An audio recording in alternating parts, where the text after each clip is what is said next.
बिस्मिल्लाहिर्रहमानिर्रहीम, अस्सलाम वालेकुम वरहमतुल्लाहि वबरकातुह। ये आपको वीडियो भी मैंने दिखाई है। ये सारे जो पासपोर्ट हैं रेडी हो चुके हैं अल्हम्दुलिल्लाह। जो 31 अगस्त को हमारा बहुत बड़ा काफ़िला हरमैन शरीफैन के लिए जो जा रहा है उसकी तमाम तर तैयारियाँ मुकम्मल हो चुकी हैं। आप भी अपना पासपोर्ट रेडी रखें, न जाने किस वक्त आपका बुलावा आ जाए। आप जब आपकी तैयारी होगी ना, यकीन जाने अल्लाह की तरफ से ऐसे बुलावा आएगा, आपको पता भी नहीं चलेगा। ऐसे असबाब बनेंगे, आप ऐसे उड़ के जाएंगे, आपको पता भी नहीं चलेगा।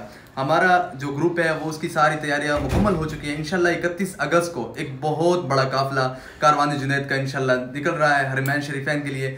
उसके अलावा 8 सितंबर को हमारा 5 सितंबर को एक और काफिला कारवान जुनैद का इंशाल्लाह ग्रुप निकलेगा।